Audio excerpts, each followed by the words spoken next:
Hey everyone, welcome back to Everything in Racing. As you can see, it is just me and our guest today, Turbo John Phillips. Thank you very much for coming on today, buddy. Absolutely, man. As you can see, Ernie could not be bothered to show up today. It's I think we're going to have to revoke his bracket racer card that he's been so proud of. He is I don't know if you call this a red, a DNF, or just a did not show. You know, We got a competition by today. It's a competition by today. So I'm going to be riding it solo. Everyone just give me a little bit of grace with that. If I have any extra I don't know what to say. You know, it's because I don't have Ernie here to back me up. Edit them bad boys out. Yeah, I will do my best.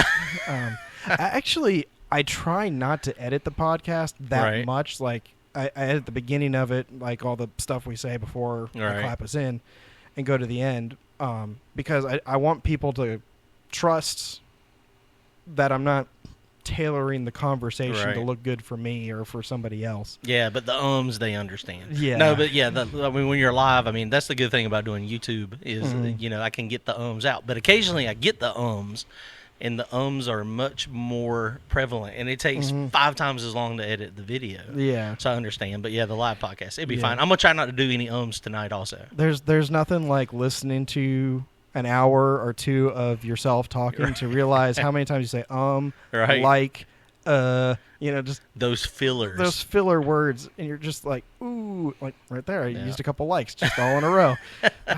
It's fine. It'll be all right. Yeah. So, John, welcome to the podcast. Appreciate it, man. Appreciate you having it. I didn't even realize you were right around the corner from me. Yeah, that's pretty cool. We live pretty close.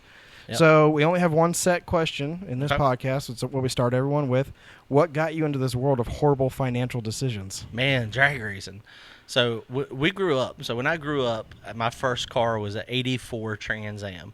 And it had like a 3/4 cam in it, the 305, upgraded to the 350. It's a race car cam. It didn't take long, and, where I'm from, Lumberton, so right down the way, 710, Red Springs, Rico, Thunder Valley, all that stuff was my home tracks.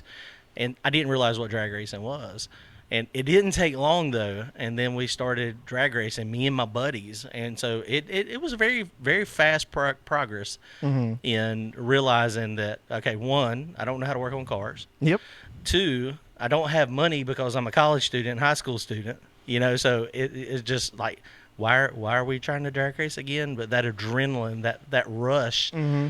And we done a lot of street racing back then, but it was a lot different street racing back then. I say back then, so in the early 90s. So that's back when the Mustang craze hit.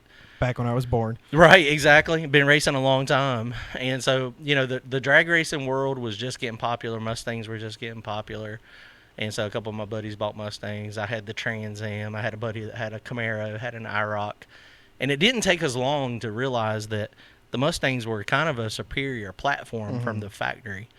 And so, but we would go out street racing, and it would just be a couple of us. We would haul butt out there, and we would just usually our buddies wouldn't even get out of the car, so we didn't understand the weight stuff. Yeah, and so it just progressed. And most of my buddies that I started off that relationship with racing, most of them are no longer racing, and it's just stuck with me though because I kind of realized I was good at it. It doesn't take long to, like I used to play pool and I used to play golf and. That was all fun too, but I kind of sucked at that stuff. So I moved. I kept. So they would do other things, and I would just drag race. Yeah, I told someone when they asked me, what gets people addicted to drag racing. Right. I said it's that first time you go out there. It's usually a test and tune or poles on the street or something like that. I said the first time you do it, you realize how slow you are. Right. That first pass. Right. So the problem is when you go up there for that second pass, you do just a little bit better. Just not a lot, just a little bit better.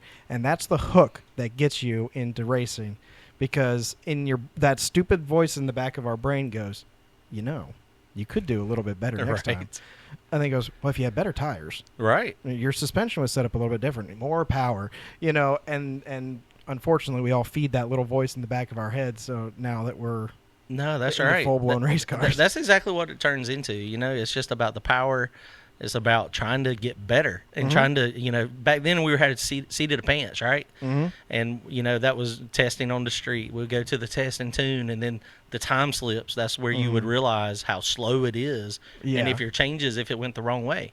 And so you got to think too. I mean, the internet didn't get started till what, like 1998, 2000. I mean, as long as I can remember, it's right. been around. We didn't have internet back then, so it was even more of a challenge because it was us. It was opening the hot rod magazines, and the Muscle Mustang and Fast Forwards magazines, seeing what other people are doing, and then trying stuff ourselves. Yeah.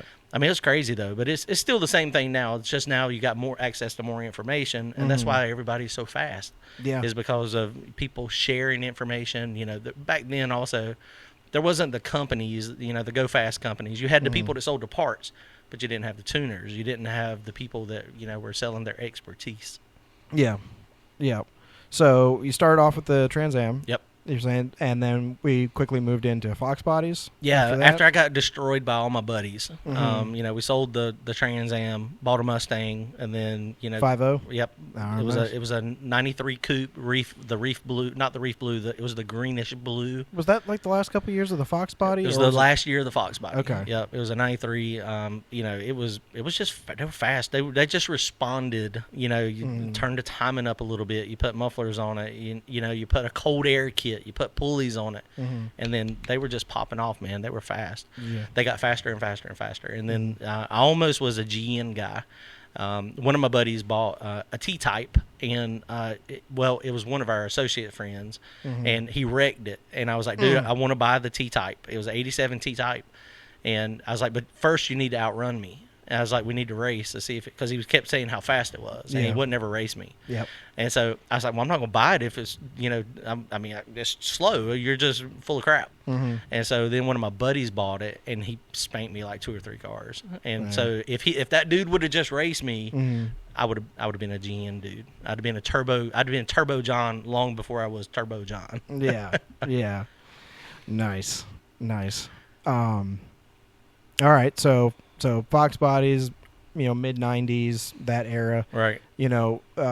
Where did it go from there? How did you build out from there? Yeah, so we were nitrous all back in the day. There was the only turbo cars around, or I played with the Paxton stuff for a little while. That was the first supercharger that came out, the centrifugal stuff.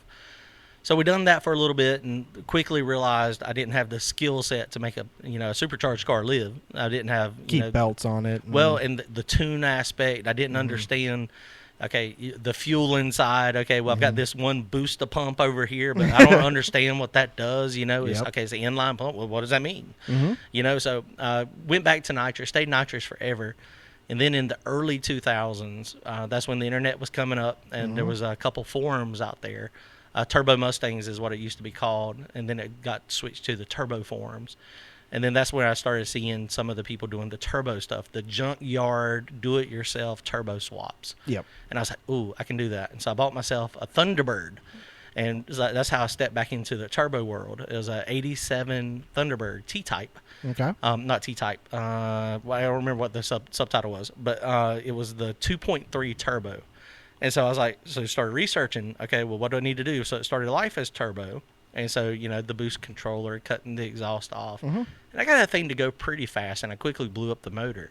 Yep. And so then, I was like, oh, I'm kind of digging the turbo feel, though, so I'm kind of liking it. And so I went to the junkyard. There was down on I-95 in Dunn, a transfer truck salvage yard. Still there, I-95 something, I-95 parts. You could tell me whatever, I'd believe you right now. But he had he does transfer truck salvage yard, so wreck ones. And so I was like, hey man, I want to get a turbo off of a diesel truck and put it on my race car. He's like, you've lost your mind. He's like, but I'll sell you this I was off a DT 466E. Okay. So it was a T04E 57 millimeter turbo, and I mean it was kind of it's kind of bulky because it come off of a diesel engine. For a truck, it's not right to be compact and fit in a race car. That's right. And so I got that thing, and I slapped it on a 302 with a carburetor. And so then I went through all the do's and don'ts of about fuel system. Still don't have enough fuel system, don't know enough about it. Well, let's fix that. Then I went into the timing world, the MSD stuff, and so we can pull some timing out, because if you got retarded timing the whole time, it's a turd while it's coming up on boost. So that progression. But that's how Joey Moore, he's actually the one that coined Turbo John, because you don't know people generally by their names. You know them by what they drive. Yeah, their nickname. Yeah, or that's right. Their stage name, or whatever we give each other. So that's how. Yeah, that's how Joey. I mean, he coined Turbo John. I mean, that was many years ago, 20 years ago. And so he was like, "It's the dude, the idiot with the turbo car, the only turbo V8 around here." So Turbo John is how I got that name, and so it kind of stuck. And I eventually worked the bugs out of it, and got faster and faster and faster. And now, I mean, it's Turbo Life now, right? Yeah. I mean, I'm making the swap over to turbos myself. Right. So I was, I should have bought stock in Gates belts last year. I went through 10 of them. Ooh. Yeah. We ended up figuring out the harmonic balancer was not staying on all the way. We'd get it in all the way, get everything great, and then it would just walk itself out a little bit, and it was just problems. Belts are, I mean, blowers and superchargers. I mean, that stuff is hard. I mean, it's hard to, especially when you have a serpentine belt. Yeah. Well, and it was, we got very disciplined at the nut and bolt checks on that car. Right. Because we were spinning the crap out of that blower, and then we were also throwing a 125 shot of nitrous on top of it, because superchargers love nitrous. And right. What do they have? More nitrous. Right. So exactly. And we were going for a certain number in that car, to race with the guys we were racing with last year. Right. So, but we're swapping over to a twin turbo setup, because I mean, I'm a Ford guy. Right. It's a Ford power for me. You're mostly LSs now and big block Chevy, right? No, is what well, you're moving to, or big block Life? So, the new car is going to be big block Chevrolet. Okay. I was small block Ford diehard forever until I got my hands on a small block Chevrolet. And so what had happened with that, I was one of the fastest stock bottom end 302s for a long time. I went like 580s. It was with a turbo, and this was back in the day too. This was like in the early, probably 2007, 2006 range. So, man, that seems like such a long time ago when you say it out loud. I mean, it was 18 years ago. Yeah, 18 years ago. That's a long time. Yeah. So it was fast, and so we went to go freshen the motor up and pulled it out, and all the rods were bent. And then my buddy Brian up here, he was like, dude, I hadn't known Brian very long at all. He's like, man, I got this 350. Why don't we put this Chevrolet, sell you this 350 and we'll start working on that. I was like, dude, I don't know anything about a Chevrolet. I was like, I've always done Ford life. Yeah, I ain't a Chevy guy. I ain't no Chevy guy. I'm first on race day. Right. Yeah. So, so he taught me into doing that. And so Brian and Keith down there, they've been diehard. They don't care about power really, but they've been diehard racers forever. And so, and that's where I kind of got my spin on, well, I don't care about the power plan as long as it makes power, and so we got the Chevrolet, started messing with it. The parts were cheaper back then. Now they're about equal. I mean, between aftermarket Chevrolet and aftermarket Ford, it's about the same. But back then, Chevrolet was more plentiful, and the stock block stuff, the Chevrolets could handle more power. So it was a matter of budget for me. Trying to go fast as cheap as possible, and so that's how I got into the small block Chevrolet world. Okay. And so been there forever. Nothing wrong with Ford. I mean, I don't mind. I mean, Randy's car is all Ford everything. Well, these new Coyotes, man, they're gangster. They're nuts. I did not realize that they could make the power potential that they have. But it's, and then you see. I need a bell for every time we mention Brett LaSala on this, because he's come up on every single podcast. You see him go out there and make 2,900 on a dyno, out of a 302. Well, you can't really call it it is a stock block because it's stock bore size, but it's it's a factory cast block. With sleeves and O-rings. It's and what a lot of people don't see is that's all you hear. You hear it all the time, like you said, because it's. I mean, he just went into threes. With a Coyote motor. Yep, he did it once. Right, he did it once. and he's not. I think he's got a YouTube channel now, and I haven't watched it a ton. Seems like a super nice guy, but they're not showing all the work that they're putting in. Oh yeah, and to do that type of power and that type of ETs, it ain't just throwing it together and going. It's kind of like the LS world though. Back in the day it was, I've got a stock block LS and I've got stock bottom end and I'm going 450s. Yeah, but they're not showing you all the blow ups they had, or they're not showing you we had to regap the rings. They're not showing you the work involved. But that platform, man, I'm really impressed with it. I was diehard. So how I become diehard against mod motors, more chains than brains. That's Pete Harrell saying. Yep. And those 4.6s and 5.4s are problematic. They used to be. And so I saw Brian and my buddy Shannon. They had 5.4s and 4.6s, and they were constantly tearing them out. The valve seats pulling them out. It's like you go to the track one weekend, one race, and then you got major issues. And so I was like, I won't never have that 10 foot of timing chain in anything I own. And now the Coyote motor now, there's still problems, but they have rectified a lot of them. And so it seems like they're pretty bad to the bone. You can take a stock. So like the most desirable one, if you're going to try and keep it like 98% stock, is the Gen 2. Right.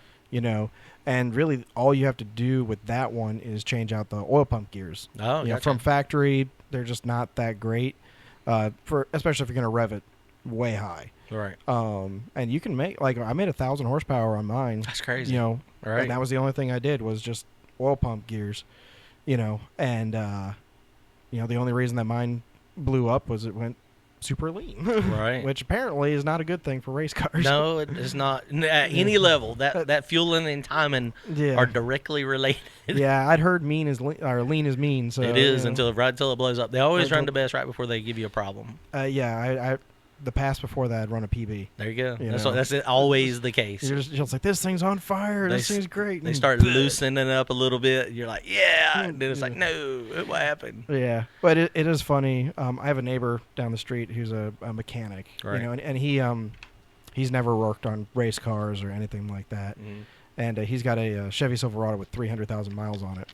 So I told him, I was like, oh, this thing's boost ready. Right. The gap, it's already got the ring gap right. A ring gap, and he was so confused. He's like, "What do you mean?" I was like, "Well, if you're in the junkyard LS crowd, I was like, let's say I went to the junkyard, and I found a Tahoe or something like that, and it said it had 100,000 miles on it, but there was one right next to it that had 300,000 miles on it. I'd get the 300,000 mile one because I don't have to do any work to it. You can put it right on, sloppy mechanic style with the head gaskets on it. Would go to town. Yep, exactly. Well, that's what I'm probably gonna step into the Coyote world at some point. The OG, the original Turbo John Mustang, the last one, the one that I didn't wreck, the first one.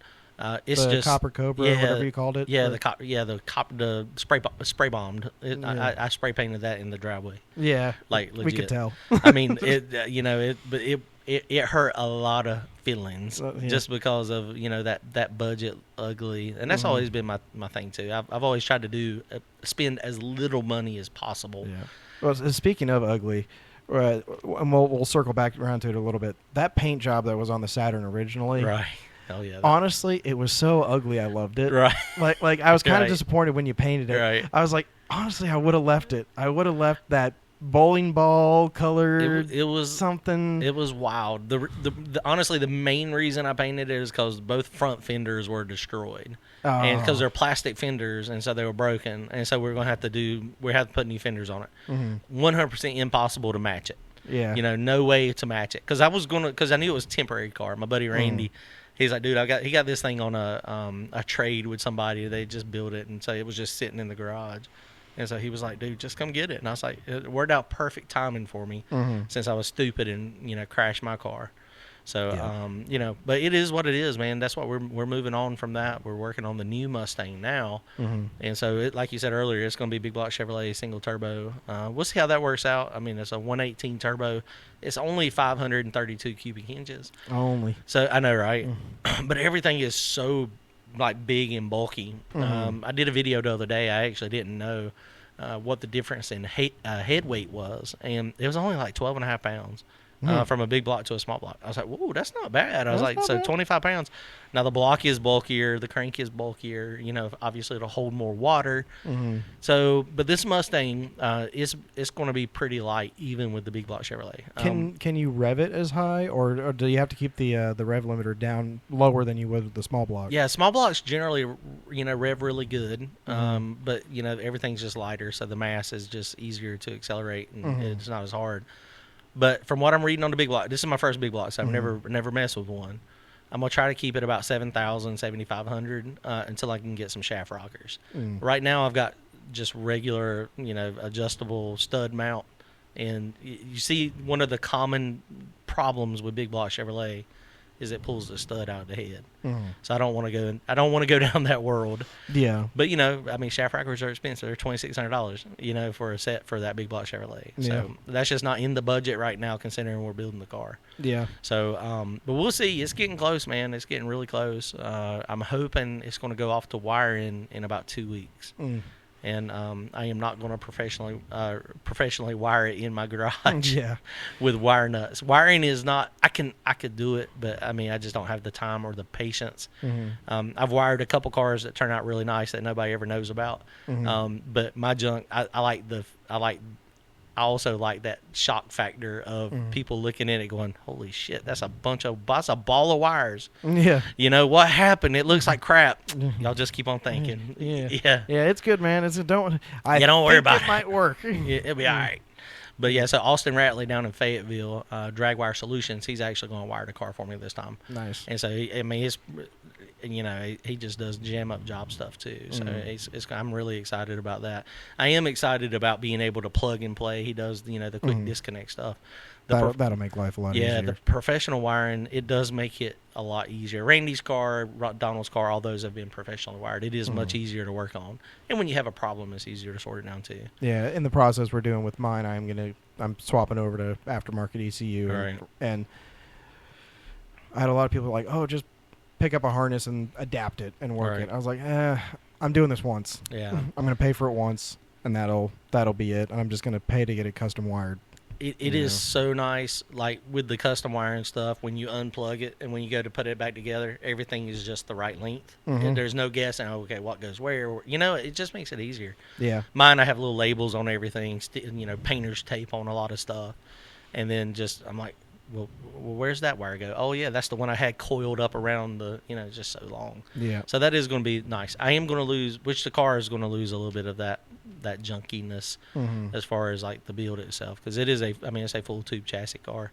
And I've been screaming and crying for 3 years now about, in the no prep world, that chassis cars are going to ruin it. And now I'm having to build one because none of the promoters are listening, and so they just want the baddest of the bad. And unfortunately, I mean, you got some big pockets that are coming in because there's a lot of big races that are big money, and I want to compete in that field. So in order to do that, I mean, we got to have big block Chevrolet with big power, and we got to have a chassis that can handle it.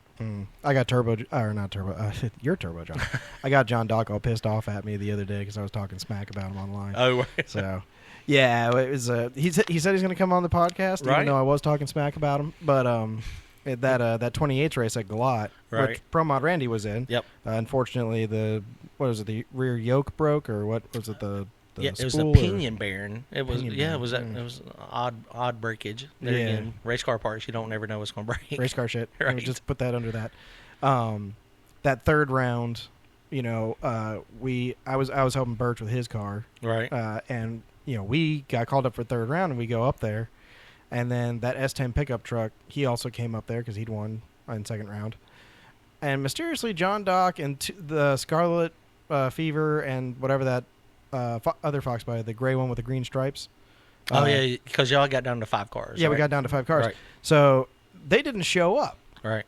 Right, and all of a sudden, the guy with the Fox body rolls up and says, "Hey, all of us have talked about it. We've agreed we're going to split." Right. Which was news to us. Oh, yeah, they didn't talk to y'all first. Yeah, because we're... Majority rules. Yeah, and he didn't say that to us. He said that to the race promoters. Oh. Said, all of us have talked, we're going to split. And we're standing right there going, I think we're part of all, last time I checked, and we're not. And so we were basically forced into agreeing to split. Right. And as it turns out, after the fact, we found out that John Dock thought he'd hurt his big block Chevy in Slick Rick, because he had no oil pressure. Right. It was a bad sensor at the end of the day. Right. But he thought he had a blown up motor. Oh, right. Right. Scarlet, they were having their own issues, and the Fox body, he said it was so hot he couldn't start it. Oh. Right. And so I was talking junk on one of the group chats I'm in of like, right. real nice to offer to split when you're broke, But y'all were out of time though, weren't you? I mean, because it was. They were going to get one more round in, get it down to 3 at least. Oh, okay, gotcha. And split at 3 instead of splitting at 5. But to be fair though, if they had said no, like we're just going to run it, right? Well, John couldn't have done it. Scarlett couldn't have done it, and that Fox buddy wouldn't have done it. So we just would have gone into finals between the S10 and Birch. Oh, gotcha. And one of them would have taken the 5,000 home. Right. Instead of everybody took 1,000 home. I'm all about some splitting though. I hate splitting. Man, splitting is the way you keep racing alive. Yeah, like the no prep world now, Preston boys. I mean, with that Corvette Frankenstein, Big Frank, they are like wrecking it in. I don't know. I ain't got the opportunity to get into a down to like 4 cars where we can discuss a split. But in my opinion, splitting is how you make people come back racing. Especially when you have a $500 buy-in. Now, when it's free entry or $100, it's not that bad. Yeah. But for like the budget racers, and I'm a budget racer, and if I can race for free that weekend, that's a win for me. So if I spend $500 on a buy-in and then I've got $300 in fuel, you spend it's $1,000 weekend. Yeah. If you split it up and I get 500 of it back or 800 of it back, man, I'm stoked. That's a win for me. So for me, I understand saying, hey, let's split, if track conditions are kind of tricky. All right. It's coming up on curfew, right? You're not going to get another round. So, let's just all agree we're not going to try and push anything. It's been a short turnaround, something like that. My problem with this particular situation was guys offering to split when they were broke. If you're broke, no, that's a different scenario. And I've been broken before, and I've gotten down to we were in Darlington, and it was a one small block boost, and it was a no time 28 race or something. But this was several years ago. Car was running fantastic. Made it down to 3 cars. Cut the car off at the end of the track, cooled it down, went up to the starting line, or into Darlington into the staging lanes. And we were sitting there. We were fixing a draw, and to see who was racing because we weren't on a ladder. And we're sitting there, and somebody come up, and they said, hey, man, there's something under your car. And I was like, ain't nothing under my car. I don't know what you're talking about. She's perfectly fine. And I was like, what is it? And they were like, I don't know. It's just something leaking out of your car. And I was like, crap. I was like, we're down to 3 cars, and, it wasn't a huge purse, but it was like, $3,000 or $4,000 total. But we were fixing to start talking about the split, at 3 cars. And so rolled over there and looked, and it was a puddle of oil. And I was like, ooh. I was like, well, where's that coming from? I was like, that's not good. And so then you get in that, mindset, is this something I can fix right now in the pits? I got to fix it right now. And I was like, well, what's coming out of the diaper? I was like, that's not really good. No. And I was like, I don't understand. And so I was like, let me crank it up. And I cranked it up, and it was like, dun, dun, dun, dun, dun, dun, dun, dun. It had broke a rod, stung it on shutdown when the motor was decelling. Apparently it snuck. As soon as I hit kill, it threw the rod out the pan. Had no idea. We cooled it down in the pits and pushed it all the way up. So I'm broke at that point. And I told him. So we were fixing to talk about splits. Yeah. And I told him, I was like, dude, I'm broke. I was like, I didn't realize it, but the car sitting right there hemorrhaging oil out the diaper. Had no idea. And so, they keep me $500, which was much gracious. Yeah. But I could have done that. I could have just been like, okay, yeah, we're going to let's split it however it is. But I didn't do that. Yeah. But yeah, that's to me, it's integrity in racing. Well, and that's where you have to, when you're in that position, that's when you have to stand up to the promoter or whoever's doing it, and argue your point. I guess.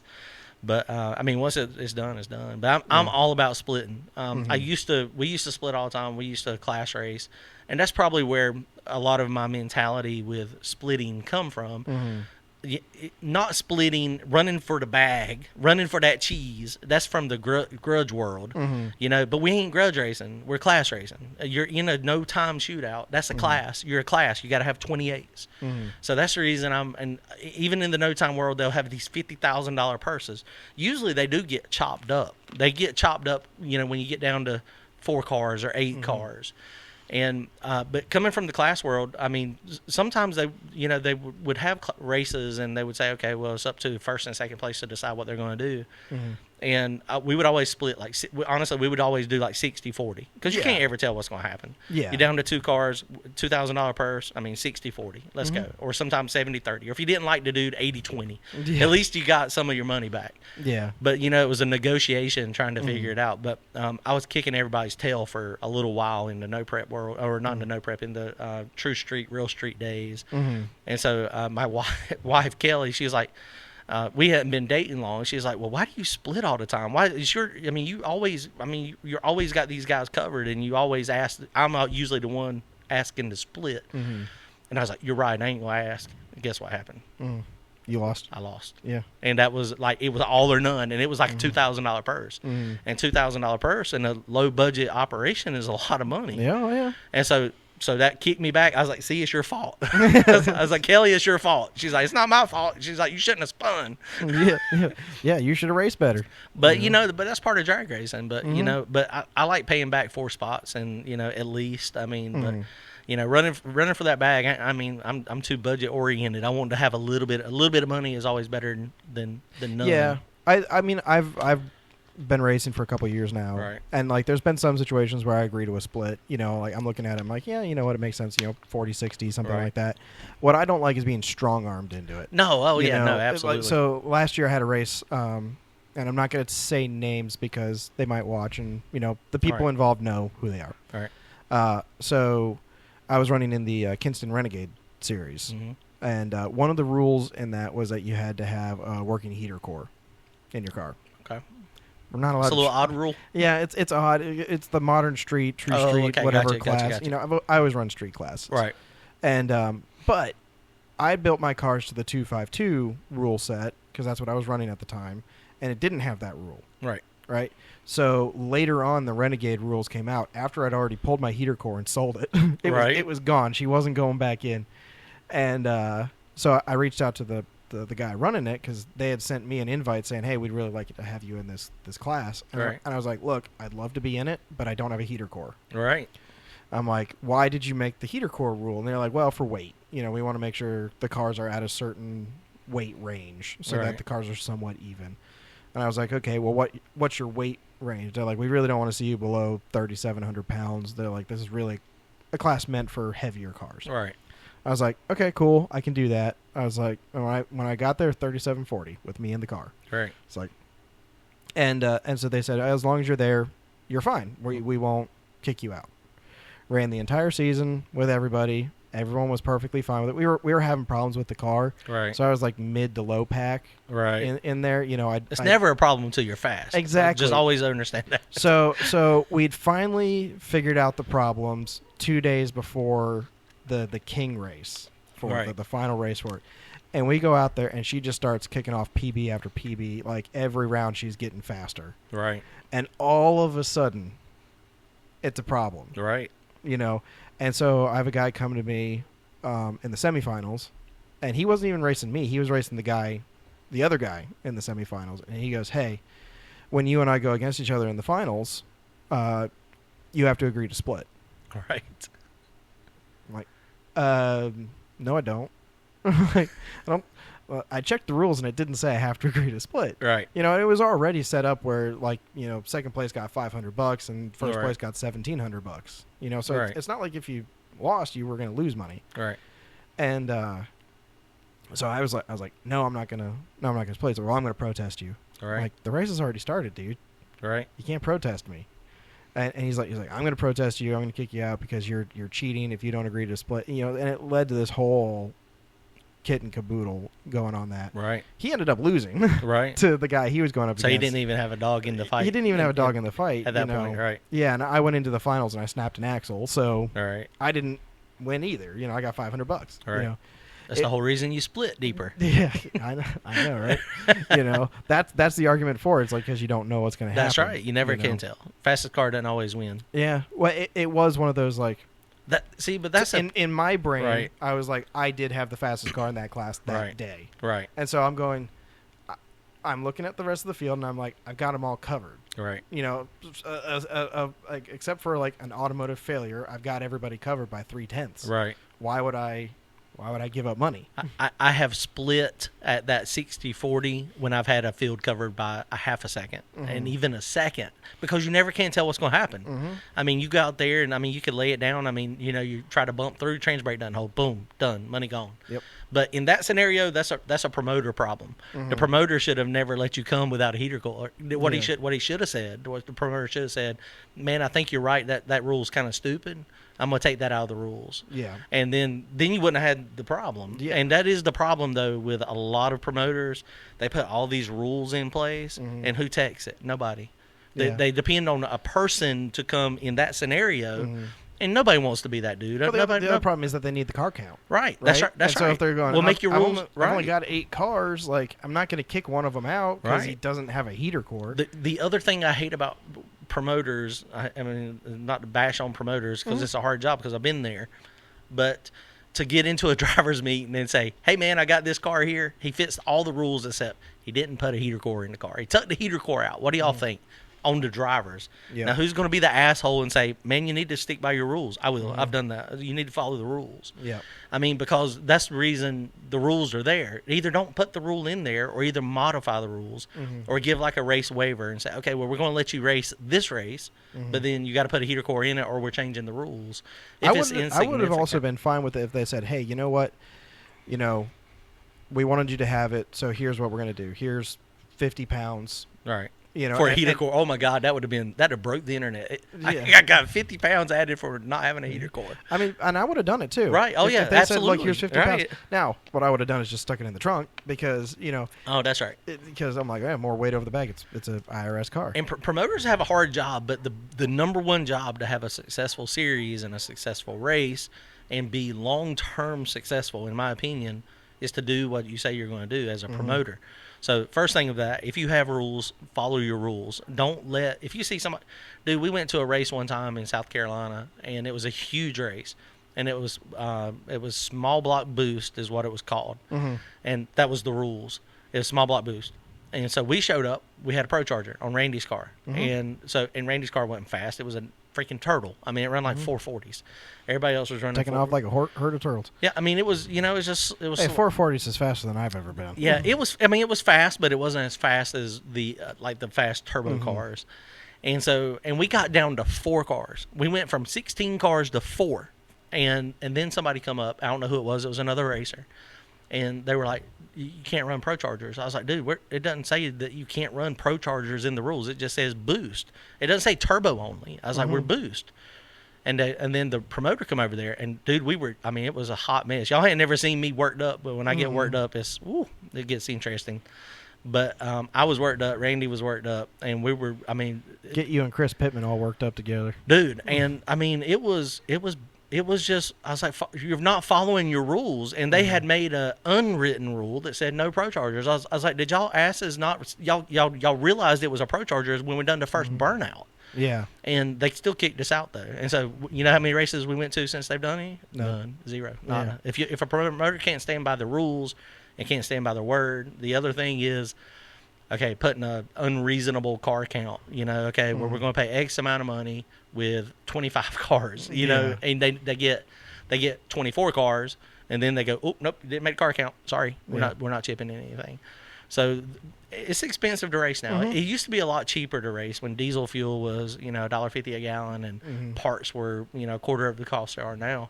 But now with the cost, even if it's a free entry race, it still costs a lot of money to drag race and the parts and stuff. So you go out there with your entire crew. That's right. Because for me, if I'm bringing my crew out there, I'm going to pay for their entry. Right. Because I'm asking them to sacrifice their Friday, Saturday. God, I wish I could do that. I'm still so broke I can't even do that. We all pitch in other ways. Yeah, and I can't always do it. Right. Sometimes my guys do pay their entry and stuff like that. Right.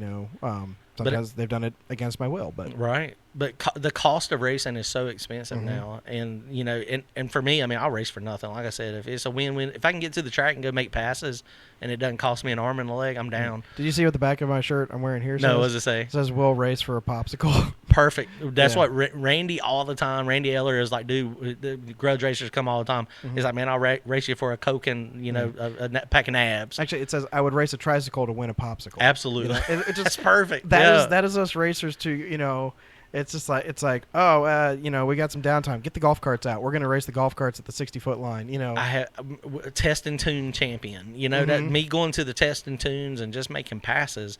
That's as entertaining and fun for me as like drag racing against somebody. Just trying to get faster, trying to see if I can make it go faster than the last time. I do love test and tunes. I love going to them. There is something really enjoyable though about like going on a Saturday, and like especially when there's a good crowd turnout. Right. There's a big crowd there, and you're in a really good races against other guys. Right. For me, that's like I'm in the zone. Right. It is fun. It's a different type. See, and I don't know. I mean, I guess maybe it's because I'm getting old. But test and tunes, we have started. We test and tuned our whole life, and then we would do the grudge racing for bragging rights. There was never any money involved. We got to spend tons of money just to outrun somebody. You never did any of these $17,000-$20,000 grudge races. Never, ever. And those are where everybody pitches in. Shit, we were all broke, so I mean, we were just trying to outrun the person just for bragging rights. We got $5 between the 7 of us. Right, exactly. So I mean, it's one of those things. The drag racing is the thrill of me stomping the guy beside me. If we're in a drag race for free, we ain't gotta lose my rent money, or I ain't gotta worry about eating oodles and noodles for the next week because I bet too much. Yeah. But the just the bragging rights and the knowing that I just stomped him or he just stomped me, and I'm going to do better next time. I'm fixing to go spend all the money I can't get right now to make it go faster. Yeah. But I don't know, man. Drag racing is in classes. I talk about sometimes about getting outclassed, and what I mean by that is there are a lot of people that are willing to spend way more money than the next person is, and so that's where heads up racing is hard. Because you get easily outclassed, you get outspent, and some people just have the manpower and the wallet to spend a lot more money and go puppy kick. And that's what it is a lot of times. They get these cars and there's no rules, and that's how you get car count though. You get car count by opening the rules up to where you have a very, very small, minute set of rules. It brings people in. But then what happens is as people come in, then if you don't start bringing rules in, then eventually the people that are the field fillers, they will stop coming because people don't want to split the pot. They don't want to pay back, and now it's too expensive and they don't have a chance. The way you keep drag racing, besides bracket racing, I've never bracket raced. Yeah. But the way you keep heads up racing alive, in my opinion, is you make it so the 40%, they have a chance, or 50%. And then that way they can have a chance at racing. Yeah. Because or winning rounds. And not everybody wants to win the whole thing. I mean, they want to win a round or two. I mean, but we've had, in class racing, I've had people, that they have come multiple years and they're first round ducks their entire, racing career. And they're okay with it because they just love hanging out and love drag racing. Yeah. But then the next person then they're like, man, I'm giving up. I'm done. Yeah. Well, So I run 252 for a lot of it, and I'm branching out a little bit now. I'm going to be trying some different classes and stuff. I might run one or two events, but I'm not building my car to one of David's classes. Right. Which there's a distinction there, at least in my brain there is. But my thing for him was that like he basically would go, okay, who outran the class last year? Okay, I'm going to change all of the rules to target that guy. All right. Right? Which I get on a certain extent. But for me, I also go, well, now you're making everybody change their entire setup because now you're attacking this one. For us, it's the dual power adders. The dual power adders were the best, per the rules he made, that was the best combo you could do. Supercharged nitrous, turbocharged nitrous, twin turbo. That was the best way you could do it. And so I'm like, honestly, I would have respected it more if he had just come to us and said, hey, you, and you. Would you please just move up to the next class? Right. Just, because it's you three in the finals every single time. You're pushing the other guys away. Pushing the other guys away. Right. They all get knocked out first round, and then it's you guys. Would you please move up to the next class? Right? And I honestly would respect that more than hammer down. For if I wanted to run the same class this upcoming year, I would have to add 600 pounds to my car. That's a lot of weight. And I'm like... That's what we had for no prep, though, sometimes. Yeah, but it was like, well, if you had a coyote, that's another 100 pounds. Man, and don't let me get it twisted at all. I mean, promoters have a tough job. Oh, yeah. Because they're trying to get people in. They're trying, and they've got a lot of skin in the game, promoting, and, they've got money out. And then if it rains or if the car count is, bad, then depending on how that purse is set up, they may end up coming out of pocket with money. Yeah. And so that's scary, because a lot of them, some of them, it's a business decision. They're trying to make some money. None of them are trying to line their pockets. I mean, some of them hit it big and they have a good event, and that's awesome. But, promoters have a hard job when you start trying to get sections of, okay, well, this turbo car, this turbo combination. Y'all have seen Ultra Street rules, X275 rules. I mean, you have 20 pages of rules. Yeah. Now you got to have somebody tech it. You got to, and the Brooder boys. I mean, back in the day, I don't even know if they're still racing or not. But X275, they were chasing the class, and they were the baddest of the bad. And they would make a rule change, like you're talking about, and it would target their combination, and then they would change, and then they would go. But a lot of people don't have that ability. Yep. But I mean, promoters have it tough. I mean, trying to get the racers happy, and that's where it comes. That's that slippery slope where you just say, "I've got very minimal rules, and we're going to bring everybody in," and then then you get one or two cars that outrun everybody, and then it's that slippery slope, but nobody shows up. Yeah. It's hard, but I mean, but every combination, I mean, and it's hard to police because you have to set the rules based on the maximum potential of the combination, which is hard because. And I feel bad for promoters right now for the twin turbo Coyote setup. Oh yeah, because Brent Lasalla and all these other guys, right? Because how do you say a guy on 72 millimeter 302, right? How do you tell that guy? No, you need to slow down. And it's like, I'm going up against 427, right? Big turbo, big screw blower, like all these other combinations, and kicking their butts. He's going up against a LSX, or not, what was it, Steve Morris's SMX. Oh, yeah. Twin 92 millimeter turbos and kicking his butt. Right. Like granted, mullet weighs 3,500 pounds or something like that. That's not Brent's fault. That's not his fault. Right.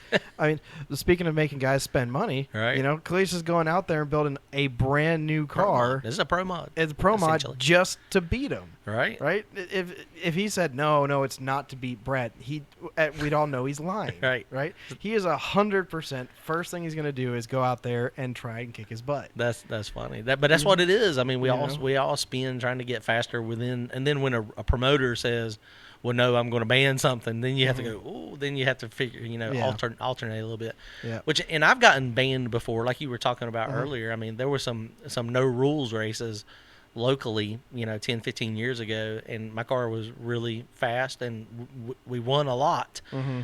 And, I actually had the promoter call me, and he was like, dude, are you planning on coming to my race? I was like, yeah, I'll be there. He's like, well, I'm going to have to bump you up to the next class. And, dude, I was pissed because that's the opposite of what you were thinking about. Because I was like, dude, my car fits the rules. Mm-hmm. And he was like, well, no, I mean, everybody's telling me they ain't going to come if you come. I was like, well, change your damn rules. I was like, change the rules to make my car so it's not legal. Mm-hmm. I was like, you know what I got? Just change something. Whatever you think you can change and I was like, but then I was like, well, I'll be there whatever you change. I'm going to change. Because at that point I got mad. Yeah. But I mean, they got it rough. I mean, I get it. And then nobody wants to lose. And that was back in the day when it was like $50 buy-in. I mean, we were racing for cheeseburgers, racing for nothing. But it was more for bragging rights. But, I mean, and I ain't scared to lose. I race all the time. And, I mean, taking a loss is nothing to me. I've lost so much, it ain't even funny. Yep. It's nice to win. I expect to win. But, when Jason you lose, Rouse. We had Jason Rouse, performance or racing or whatever. He's got that big blower Nova. Right. That went up against John Dock, actually, at the 28th race. Right. He got kicked out of a race because the car was too intimidating. It was too intimidating. I was like, I've never seen that rule somewhere. He's like, funny. The promoter came up to me and said, no, everyone's complaining about running next to your car, so we're not going to let you run. Now I have seen rules that they put in there in that scenario, but the way they used to say it would be in the spirit of the class. Yeah, in the spirit of the rules, and the spirit of the class. Yeah, in the spirit of the class. So if you showed up with a great big blower sticking up and you had a bunch of street cars, then you said, man, that's not the spirit of the rules. But the intimidation, that's funny. Yeah. The intimidation. So speaking of big events, right? You were in locals only. Yeah, that was fun. A streetcar takeover out of here at our local track at Galat. Yep. What a lot of people don't know, and I haven't really said it on the podcast, I actually got into that race too. All right. And I'd blown up my motor a day before I got the acceptance. So of course, that's the way it works. Yeah, I mean, you would have crushed me in that because I am absolutely not a no prep racer. Right. But I was doing it just because it looked fun and. It was really fun. Yeah. All the Street Outlaw stuff. Honestly, they I mean, they're still going now. I mean, it looks like the TV show thing is done.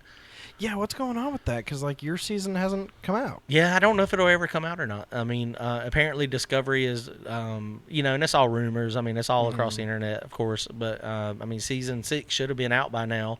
Yeah, it should have been out like almost a year ago by now. Yeah, that's right. And so apparently there's new like management or upper people at Discovery, and I guess they don't like the drag racing anymore. I assume that's what it is. I don't know, but you'd still think they've filmed it all, right? They've paid for all of it. Apparently that's the rumor that Street Outlaws, that Discovery, that they bought season 6, but I guess it's just on a shelf and they'll show it at some point. Huh.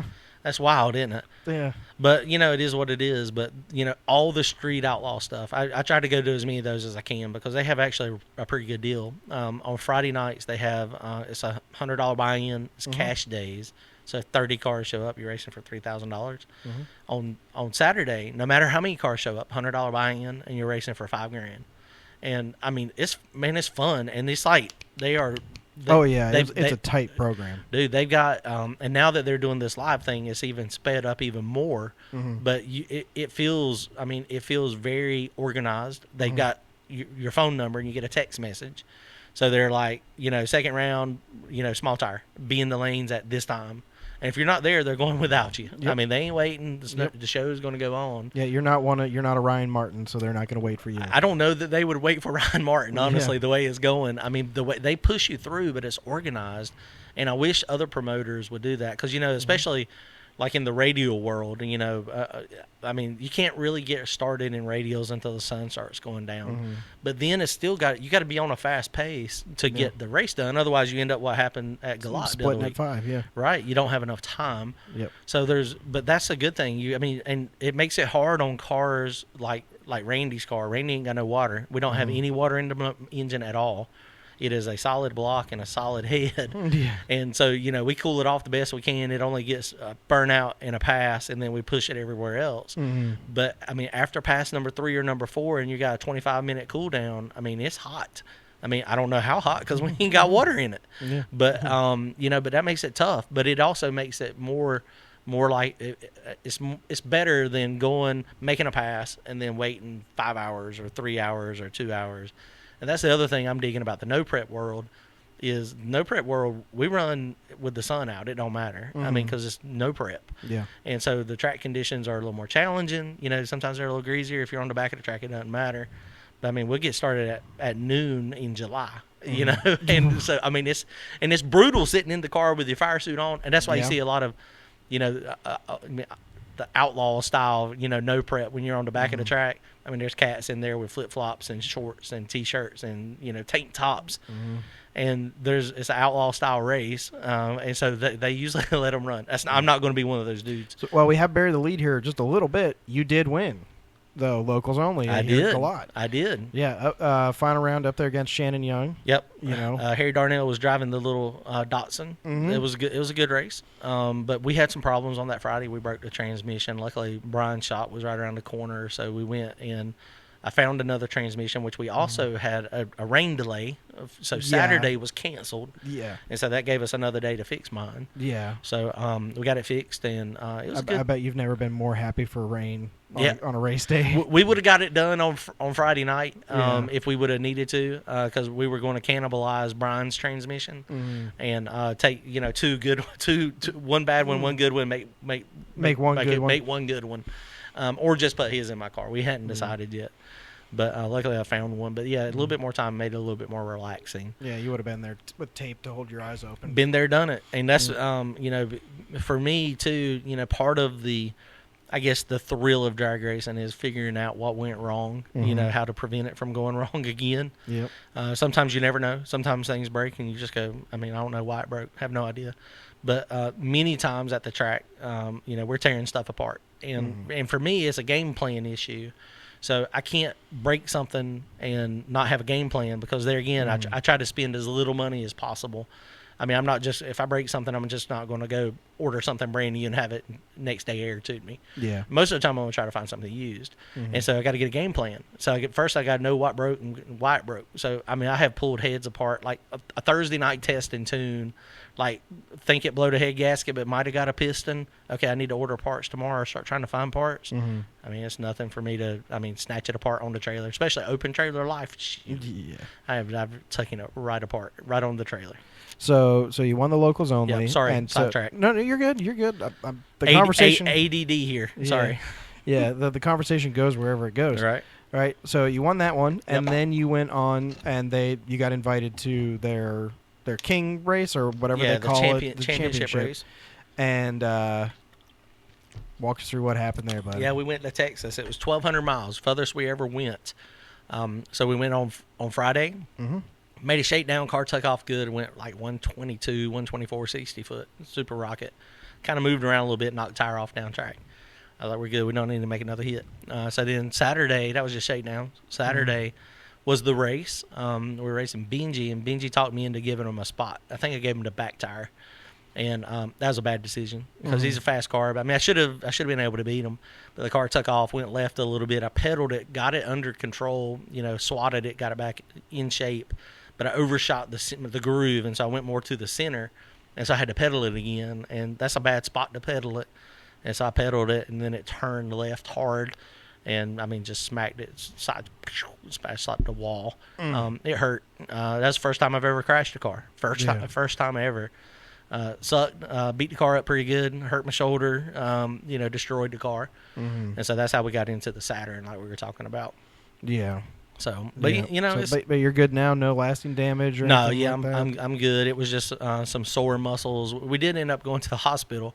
And Brad, B-Rad, he's he's got the Pro Charge Hemi now in the, what is it, a Lumina or something?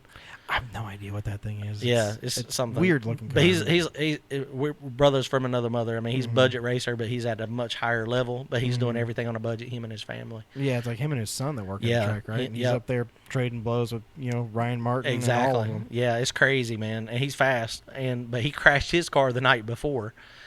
Friday night, destroyed his, almost the same thing, side swapped the wall, and he pulled 7 Gs, negative 7 Gs. I pulled negative 3 Gs, and so I got to the hospital though, and the ER triage, they were like, "What the hell are y'all doing at the track? Well, they need to fix the prep." And I was like, "Bro, it's no prep." They were like, "That's stupid." I was like, "I agree."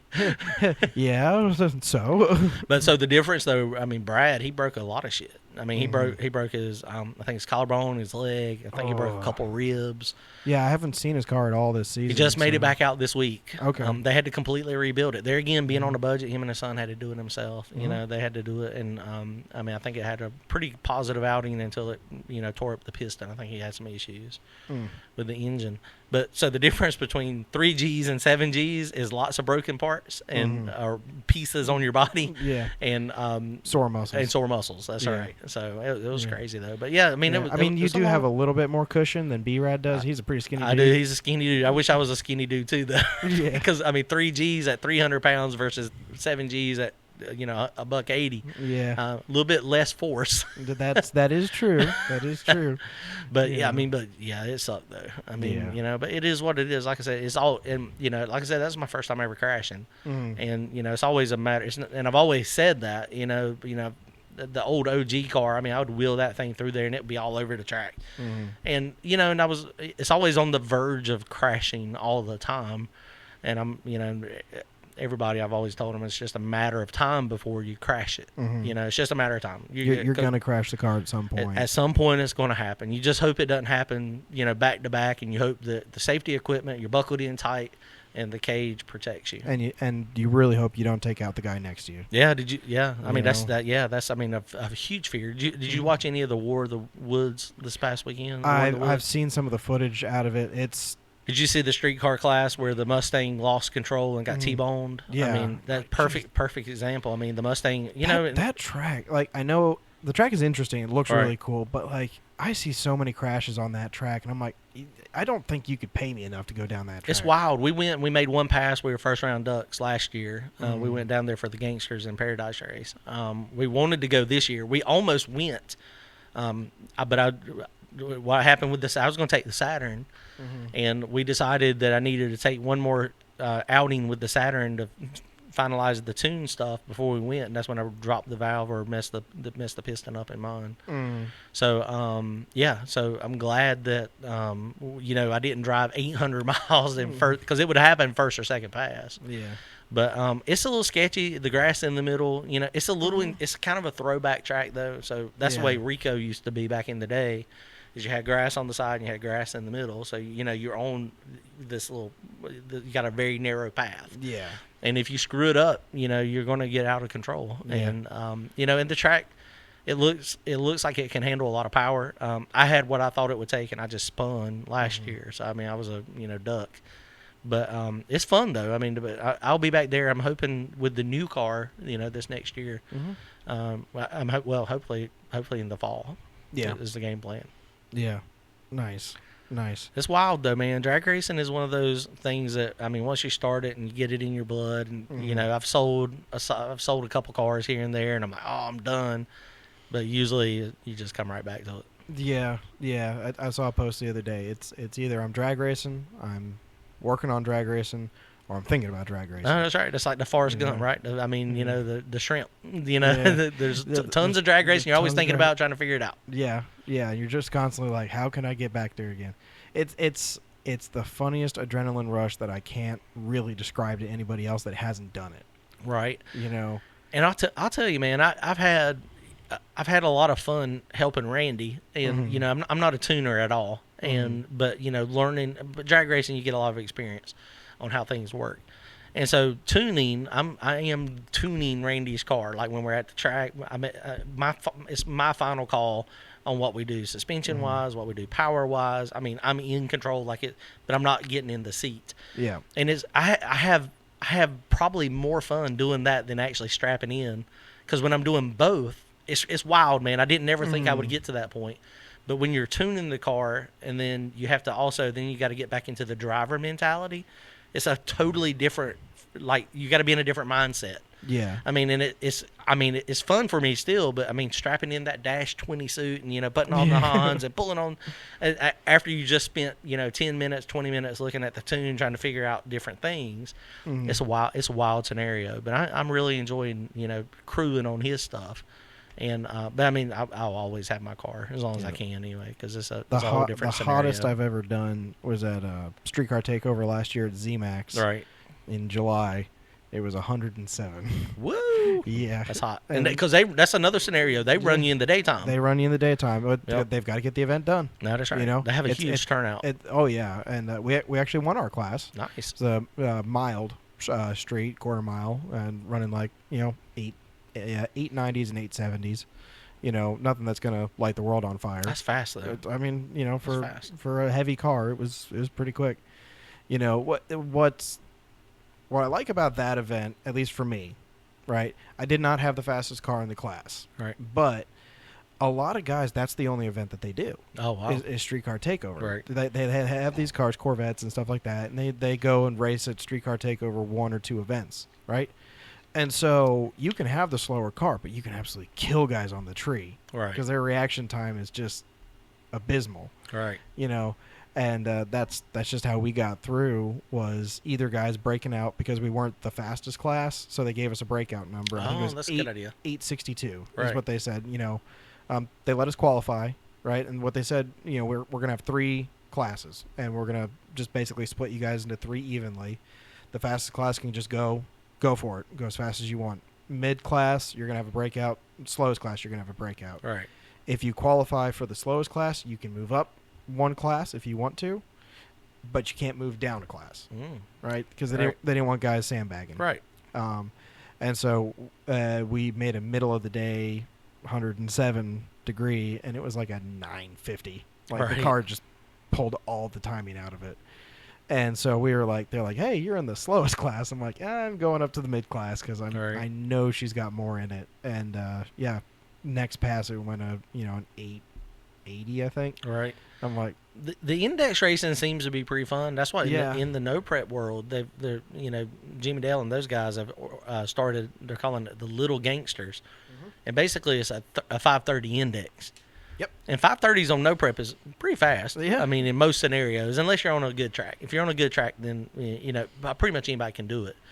For the most part. I mean, a 530 is just about the best I've ever done. Right. So. But I mean, your car is a whole lot different though. Oh yeah. I mean, but but that's so you can be, it's heads up, but don't go faster than this. And so that probably is going to catch on, I imagine, especially as more of these chassis cars and big power cars come out. the people that are running 490s and 50s, it's a no-brainer for that, right? Yeah. I think it's good, but what you have to do is the number has to be decided that day, right? They're not doing that now, right? Yeah. Well, I've seen that floating index. Yeah. Basically, they because the problem is, if you do like Civil Wars does like an 850 index, right? Well, then all you have to do is like practice ahead of time, go to a couple testing tunes, get your car perfectly dialed into that 850, and then it's just bracket racing at that point. Right. Whereas like a street car class with a floating index, it's like, okay, today we're going to run it, and we're just going to see where you're at and go, okay. There was somebody, I think it was Mooresville or Shadyside, that I can't remember what the class was called. It was several years ago. It may still be out there, but it was a floating index, somewhere between 50 and 550. But the track was good, but you didn't know what the index was until you got there. Yeah. And so I imagine they probably give you one or two shakedowns to, kind of figure it out. One of my favorite classes they have in Drag and Drive class is it's a floating index, but the only index is the second two numbers. Oh, gotcha. So your first number does not matter, whether it's a 3, a 5, a 4, does not matter. Right. It's that second number that matters. And so when you show up that day, they'll say, today, it needs to say 35. Oh, that's wild. Right. Get as close to that as you can. Right. Right? So it does not matter if it's a 1035 or a 9 or an 8, it does not matter. Right. And then, like, you go to the next class, and they're like, okay, today's number is 80. Right. Hit 80. That's wild. But I honestly like that. I think that's kind of cool because it separates the tuners. And that's something I'm going to try at some point is the drag and drive stuff. It looks super fun. It does. Right. It does. Well, so there's one coming up you might actually be interested in. It's going to be a local one to us called the Crakalaki Run. Okay. I saw that. We had Sharon and Jared, their husband and wife couple. They were on our first podcast with guests. Yep. They're running it. Right. And it's going to start in Darlington, go up to Rockingham, go up to VMP. Is it in the summer or the fall? It's in March. March? Okay. Yeah, okay. And then VMP back to Darlington. All right. I think it's going to be 5 days total because they're going to have a drive day from VMP to Darlington because that's kind of a long ways. It's a long ways in these cars. They'll have like one last day of like put down times, and then the next day they're going to have a shootout. Yeah, I'm gonna do it at some point. That's what I bought a Corvette, and for me and my son, he's just actually got his learner's permit now. Nice. So we're gonna get him. I think that's what we're gonna do. That's my game plan with him because he doesn't really care about cars at all right now. Yeah. So a nice little slow Corvette. That thing's a turtle. It is so slow. 89 Corvette with a 350 LT. So slow. Is it? We're going to wrap up here pretty soon, but is it one of your favorite things to see, because I love it, is like I have buddies that have fast cars. Right. Oh, man, she's fast. The 60 to 180 or whatever they claim that they run. It's so fast. And then you bring them to the track, and they realize just how slow they actually are. Right. That's probably one of my favorite. Like, they get that ticket, and they're like, that can't be right. Right.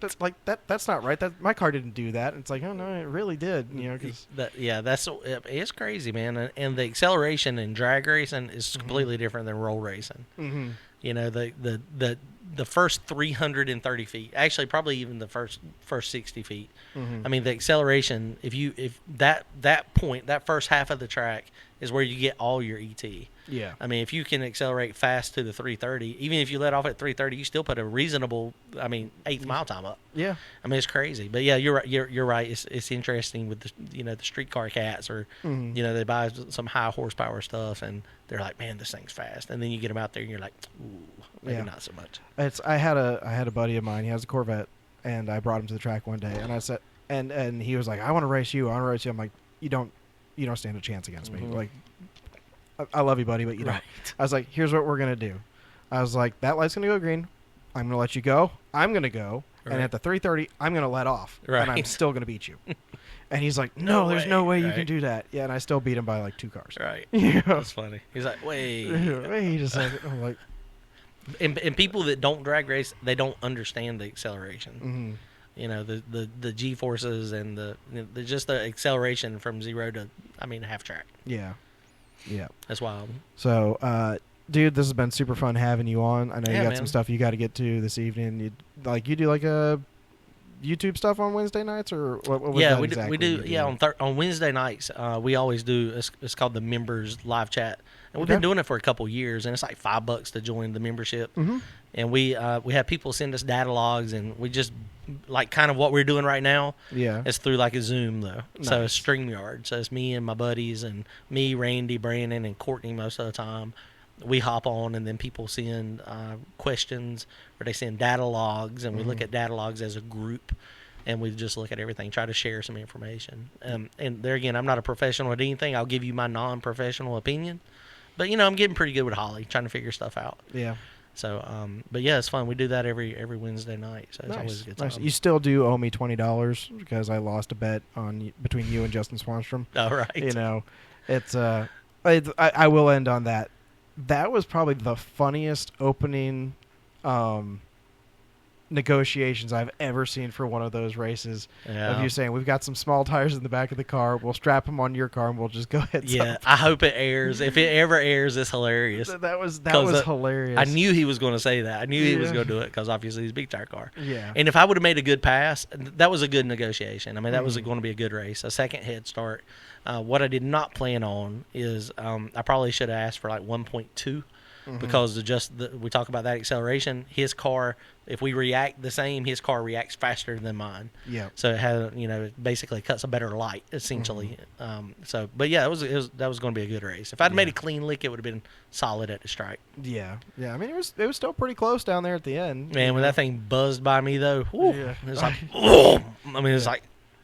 Have you seen the footage of Cletus being passed by Clay Millican? No. And you should go look it up on it. He took Ruby, the red Corvette, down there, and Clay said, "I'm just going to let you go." Right. And at a certain point, I'll let go of the button. Okay. With the top fuel car? With the top fuel car. But when they were doing the Super Street Shootout, the All-Star Shootout down there at Bradenton, and so he let Cletus get like 300 feet out there. Like, he let him get way out there, let off the button, and as he goes by, the vibrations were so harsh, it shut off all the electronics in Ruby. I bet. I'll check that out. I didn't see that. It is so funny. Man, that's got to be sketchy, though. I mean, coming up on somebody that fast, I mean, Clay lose control, and it's going to ramp right over Ruby. Oh, yeah. I mean, he is one of the best drivers in the world. Right. Like, if someone was going to do that, I would trust him. Yeah. Wow, that's sketchy.